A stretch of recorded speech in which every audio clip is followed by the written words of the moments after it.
YouTube, chicks. Get ready. You know what to do, chicks. Look at Chick Smooth. Hey, Chick Smooth. Appreciate all the coverage that you've been doing. I've been watching your shit for a while. I just subscribed to your shit too, bro. Boy, oh boy, does Roc Nation have some people spooked. So much so that they wouldn't even mention or say anything with the word rock in it. They won't talk about Crocs, Ciroc, Tay-Rock. Now, last week, some news broke about the Roc Nation CEO, Desiree Perez. Her daughter accused her of forcibly committing her to a psychiatric facility in order to allegedly break up her marriage and cut her off from her husband. Some people said, hey, this is once again another example of Desiree Perez using her influence and power to essentially put somebody away and get what she wants. Now, because she is the CEO of Roc Nation, it's technically hip-hop news. Her daughter has been very outspoken lately on social media, so you would at least expect some kind of coverage from one of the top podcasts in hip-hop. Now, a couple days ago, DJ Akademiks called out Joe Budden and also The Breakfast Club. He called them cowards for not covering the news about Desiree Perez. Bruh, I've been telling y'all about Roc Nation. Roc Nation currently is doing something that, for all the people who claim, it's not about Tory.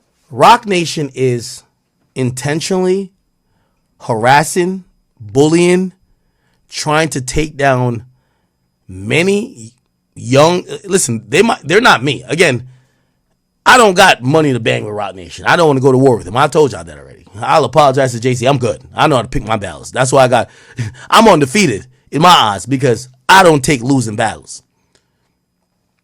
Roc Nation is out here deleting people's pages, bullying, doing a lot of things that in hip-hop, you know, all those people who hate me, they would normally call out, but not one of them are calling those people out. So it becomes upon me, and I'm like, all of these guys that when they be talking shit about me, I let them talk shit about me, nobody ever steps in. Roc Nation is now bullying other young creators who they're reporting regular shit, and nobody's saying a word. For that reason alone, I don't know if I want to talk about Roc Nation today. You know why? Because when y'all don't hold everybody else to the fire, when they're cowards, and I stand up here and I say everything, and y'all know they criticize me and use everything to my detriment. When y'all don't hold them other cowards to the extent of it, actually, let's talk about it. Because you know what? I'll call people out. I'm a little lit. Perfect. And I'm going to challenge the Joe Budden podcast. I'm going to challenge the Breakfast Club, especially the Breakfast Club. Because a lot of y'all shit seem to be coming from a heavy Roc Nation influence place. I'm challenging the Breakfast Club, Joe Budden. And again, nothing wrong with Joe Budden's podcast, but I'm only calling them out because of their size. You guys have a very huge platform.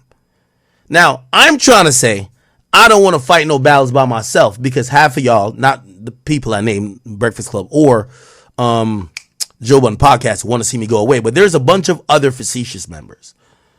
So all the rest of them, they're just not relevant for me to name. The point is this. If I really wanted to sit back on this Roc Nation shit this week, because if I see nobody speak about it, y'all should know what it is.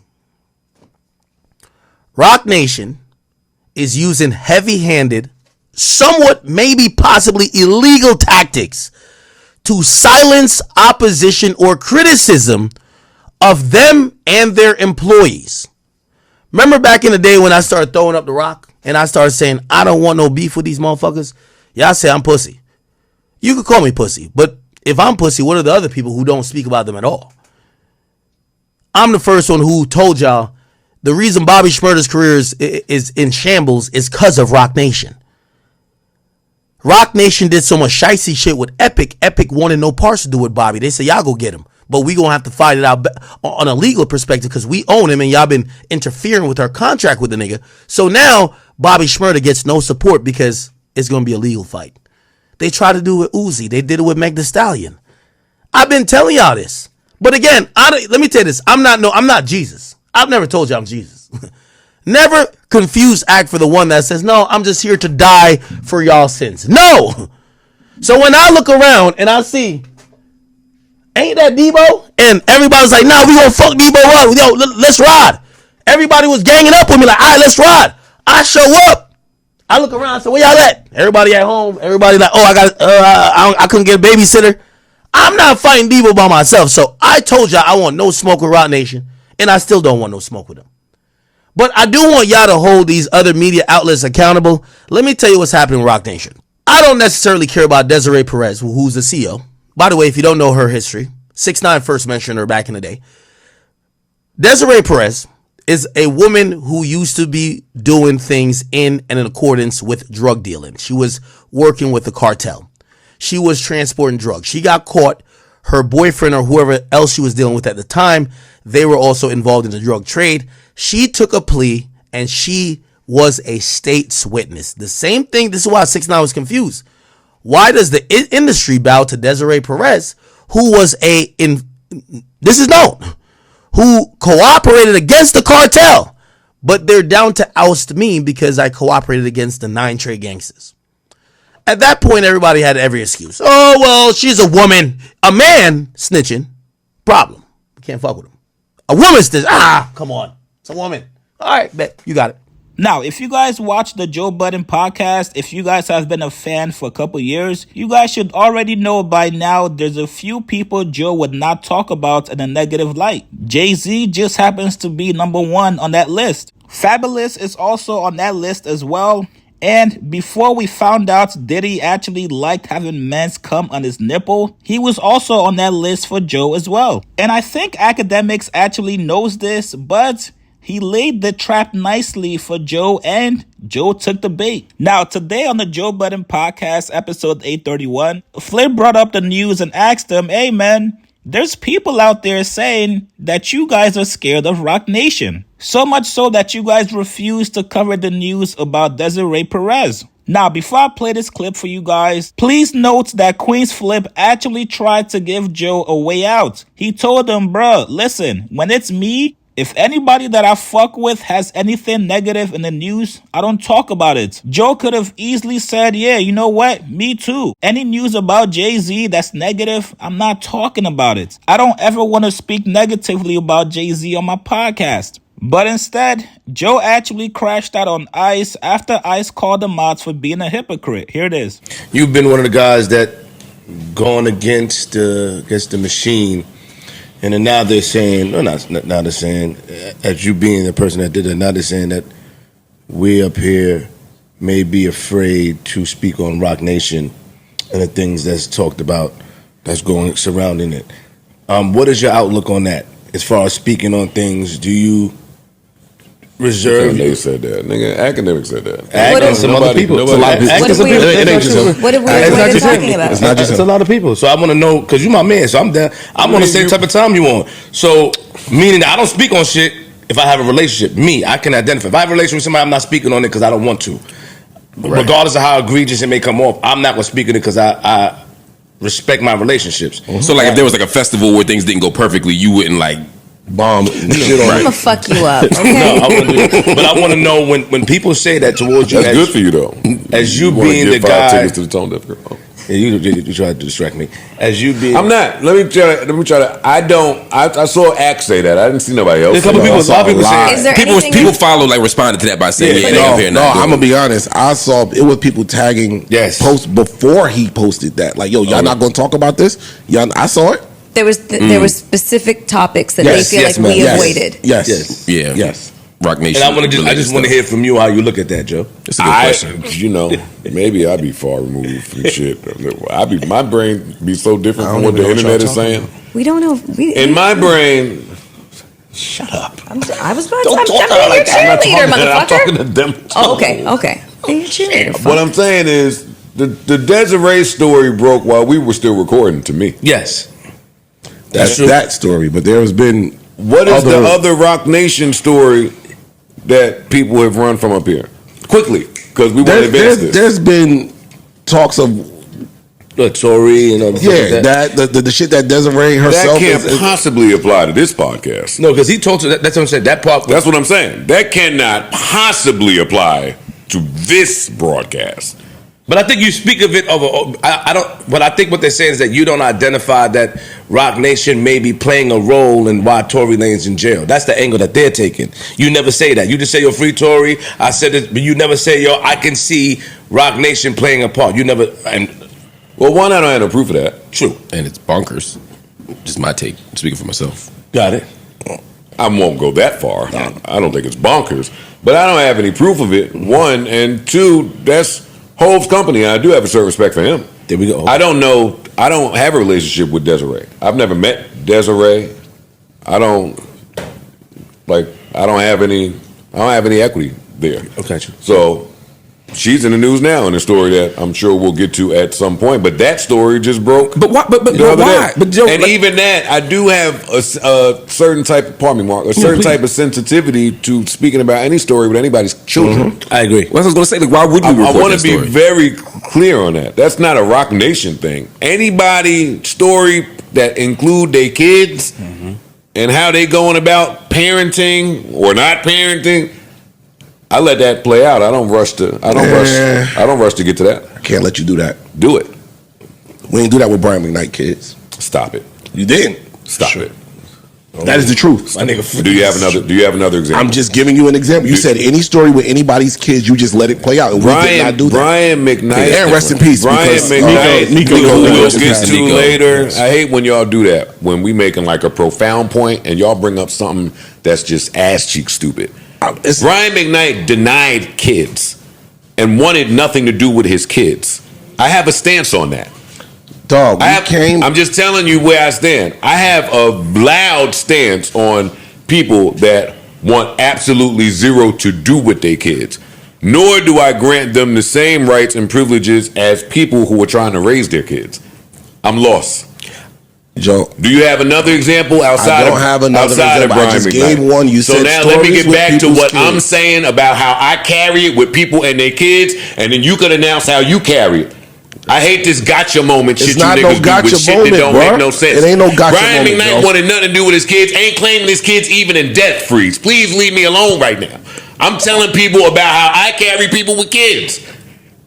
I see what you're saying, but I also see how it's different. Like another. It always be different when he try that shit. Ain't no trying nothing, bro. What are you talking about? Brian McKnight and Desiree Perez are not the same. I didn't say they're the same. Then why the fuck are we talking about Brian McKnight? Yo, sometimes we don't even want that. Like, come on, nigga, that's hilarious.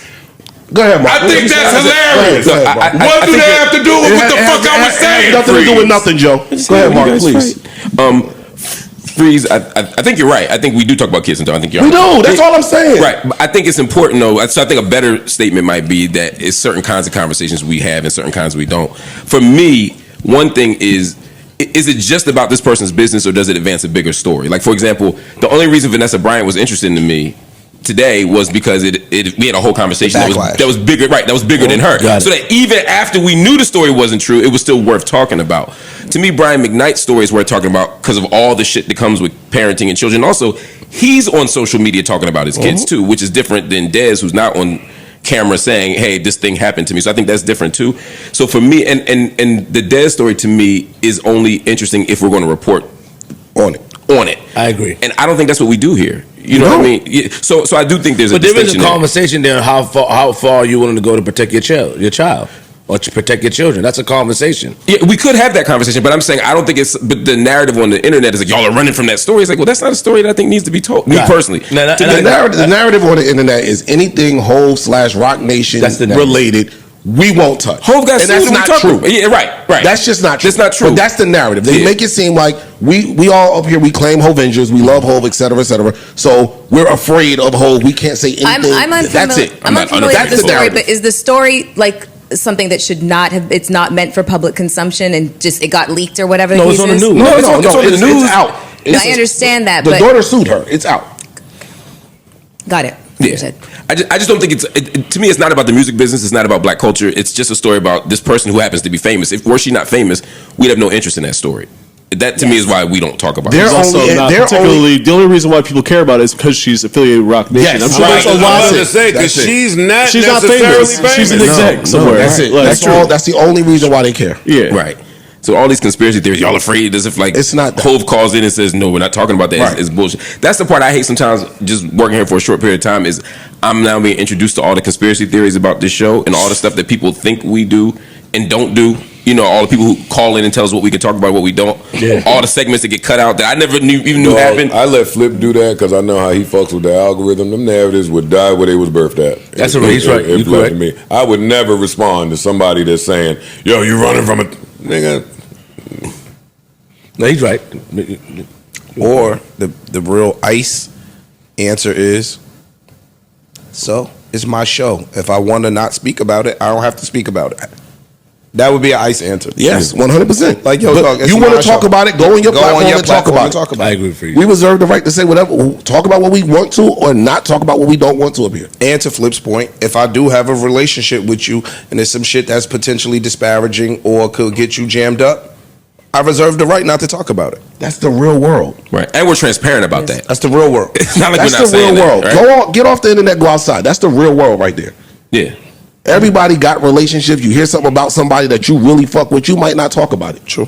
Or you might talk about it in your close circle, but you might, y'all ain't online. And Fuck these niggas. And honestly, I just honestly don't really care about some of the stuff that the internet people are trying to spread about the Desiree lady. Yeah. Like some of that stuff that they think is real important, I don't care nothing about that. Like when I look at what's going, the people that I know, like in real life and love, sing that lady's praises. I never met her. Yeah. I do not know her. I know her, and she's cool. I've only known about what I read and the people that I love that love her. They say that lady turned water to wine. But you know why they saying these, why they looking for somebody to have these conversations about her. It's a hip hop talk. If hip hop claim we don't fuck with informants, we don't fuck with rats, we don't fuck with snitches, we don't do all of these things, and we apply this to certain people, everybody's ready to ostracize Gunner when they accuse him of being a snitch, and we don't even really know. So now you turn around and see Rock Nation, and her shit is in black and white. So people are saying, yo, what side of the fence are y'all on with that? Well, I'm not ever letting the internet help me form opinions. 1, 2, I'm always with redemption, retribution story. Same. Here. Okay. So when I picture Hove, it adds something to the Hove allure for me. I'm only speaking for me. That Emery is next to him. Fact. I don't know Emery to have a unpolluted past. Mm-hmm. It means something to me that Tata is next to him. Like the people that he surround himself with, Biggs, whoever the fuck is over there. That means something. And if the internet goes search, you're gonna find some unscrupulous. What's the word? Unscrupulous things. Like that's not how. Everybody got to learn how they form opinions of people. You being next to somebody that may have been unscrupulous in the past, that don't just turn me all the way off from you, especially if there's a redemption story involved. So that's just for me. Got it. But I've never gotten a check from Desiree. I hear that you get them. I hear that you get them going though. So that's the other. I'll take one. I'm telling y'all something from the people. I asked. I asked. Hey man, what's up? Hey, what's up? What's up? They told me a few people. So what you want me to do? Y'all remember last month when Maul from the Rory and Maul podcast damn near fired Damaris after she got into it with Drake? Maul actually refused to speak negatively about Drake and that whole situation. This was a very similar situation to that. Joe would actually rather fire Ice from the podcast before he speaks negatively about Jay-Z. Let's be honest here. We've all watched Joe talk about other people and their kids. When Monique had issues with her son, the Joe Budden podcast talked about it. They've also spoken about Bronny and LeBron James. And also most recently, when DDG and Halle Bailey were going through issues about their son, the podcast also talked about it. So if you take a look at the optics, it seems like they're picking and choosing on who they want to talk about based on their relationship and also based on how powerful the person is. Joe is a person that enjoys conspiracy theories. We know this from the podcast. So this Desiree Perez situation would have been perfect for Joe to get into his conspiracy bag. You guys get in the comments below. Do you guys think Joe is ducking the smoke from Desiree Perez and Roc Nation? Or is her situation not the same as the other ones they've covered? Post your comments below. Subscribe to my channel, like this video. I'll see you guys later, man.